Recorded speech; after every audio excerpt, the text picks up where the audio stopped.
नमस्कार, मैं जुबैर अहमद सिद्दीकी। आप देख रहे हैं आर पब्लिक 24 इंडिया टीवी। खबर है बिहार से, जहां नीतीश पर ताबड़तोड़ हमला। सत्ता के लिए पाला बदलने वाले कुर्सी पर बैठे हैं। लोक नायक जयप्रकाश नारायण के 120वीं जयंती समारोह के मौके पर केंद्रीय गृह मंत्री अमित शाह के साथ उत्तर प्रदेश के मुख्यमंत्री योगी आदित्यनाथ भी बिहार के छपरा स्थित जेपी के गांव सिताब दरिया पहुंचे। उत्तर प्रदेश के मुख्यमंत्री योगी आदित्यनाथ ने भारत सरकार की ओर से बनाए गए जेपी स्मृति पार्क में जयप्रकाश नारायण के 14 फीट प्रतिमा का केंद्रीय गृह मंत्री अमित शाह के साथ अनावरण किया। सबसे पहले बलिया की आज़ादी का जिक्र करते हुए कहा कि लोकतंत्र के प्रति जितना सजग बिहार है वह अभूतपूर्व है। देश की आज़ादी के बाद सबसे बड़ा लोकतंत्र जेपी ने किया तथा देश की आज़ादी के दौरान सबसे बड़ा आंदोलन जेपी ने किया। इस दौरान योगी आदित्यनाथ ने इशारों इशारों में बिहार की महागठबंधन सरकार पर निशाना साधा।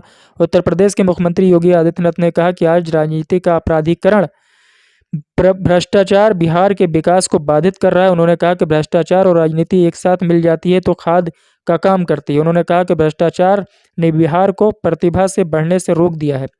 गृह मंत्री अमित शाह ने बिहार की महागठबंधन सरकार पर हमला बोला। जेपी की जन्मस्थली सिताब दियारा पहुंचे अमित शाह ने शुरुआत में ही नीतीश कुमार और लालू यादव पर बोला बड़ा हमला।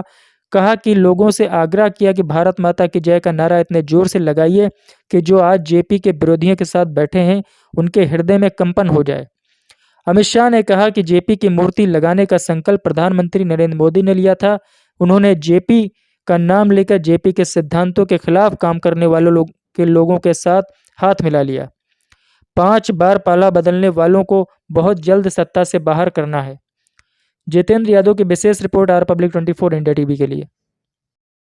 प्रधानमंत्री मोदी जी के नेतृत्व में भारत के अंदर 135 करोड़ लोगों के जीवन में परिवर्तन लाने का जो कार्यक्रम चल रहा है, ये उन्हीं महापुरुषों की प्रेरणा है जो कभी प्रेरणा लोक नायक जयप्रकाश जी ने दी थी, जो प्रेरणा कभी पंडित दीनदयाल उपाध्याय जी ने दी थी, जो नारा कभी राम मनोहर लोहिया जी ने दिया था, वही सपने आज साकार होते हुए दिखाई देते हैं। लेकिन भाइयों बहनों, जो लोग जयप्रकाश जी के नाम पर और लोहिया जी के नाम पर राजनीति को आगे बढ़ाते रहे हैं, उनके कारनामों को हम सब जान रहे हैं, पूरा देश और पूरी दुनिया जान रही है। राजनीति का प्राधिकरण हो, इसके वे दुर्विरोधी थे, लेकिन राजनीति का प्राधिकरण बिहार के विकास को बाधित कर रहा है। स्वतंत्र भारत में भारत की व्यवस्था का संचालन कैसे होना चाहिए, गांव के लिए, गरीब के लिए, किसान के लिए, नौजवान के लिए, महिलाओं के लिए क्या कुछ योजनाएं बननी चाहिए। भले ही उस समय की सरकार ने कुछ कार्य किया हो और योजना बनाने में विफल नहीं हो, लेकिन सरकार से बाहर रह करके जिन महापुरुषों ने इन पर स्वस्थ चिंतन को आगे बढ़ाया था, लोक नायक जयप्रकाश नारायण जी और पंडित दीनदयाल उपाध्याय जी, डॉक्टर राम मनोहर लोहिया जी जैसे महापुरुष उस समय भी इस क्रांति के लोगों को स्वतंत्र भारत के अंदर अपने चिंतन के माध्यम से आगे बढ़ाने का कार्य कर रहे थे।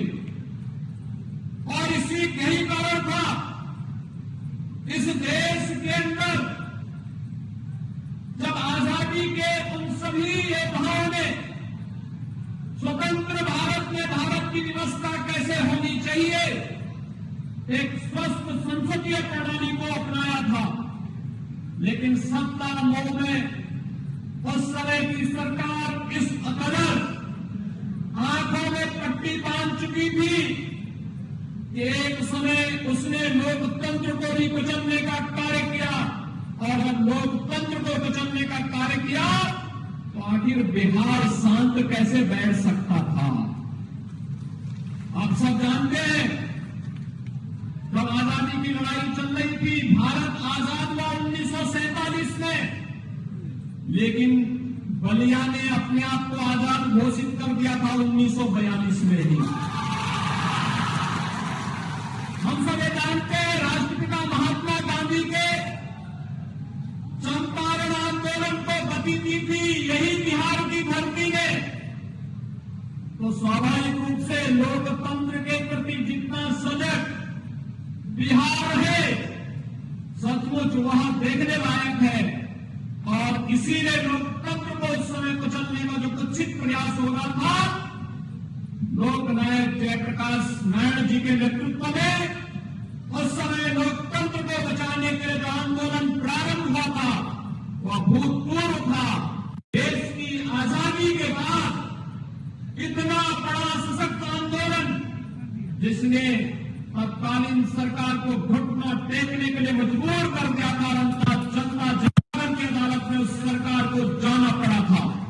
बिहार की जनता को पूछने चाहता हूं, जो जेपी का नाम लेकर जेपी आंदोलन से उपजे नेता आज कांग्रेस के गोदी में बैठे हैं केवल और केवल सत्ता के लिए, उसके साथ आप सहमत है क्या? जरा जोर से बोलिए, सहमत है क्या? ये जयप्रकाश के सिद्धांतों की राजनीति है, ये जयप्रकाश का बताया हुआ मार्ग नहीं।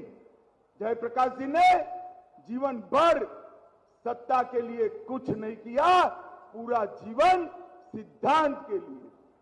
और आज 5-5 बार सत्ता के लिए पाला बदलने वाले लोग बिहार के मुख्यमंत्री बनकर बैठे हैं। बिहार की जनता को तय करना है कि जयप्रकाश के दिखाए हुए रास्ते पर चलने वाली नरेंद्र मोदी के नेतृत्व वाली भारतीय जनता पार्टी चाहिए या जयप्रकाश के रास्ते से भटककर सत्ता के लिए समाधान करने वाली एक गठजोड़ की सरकार चाहिए। मित्रों, आने वाले दिन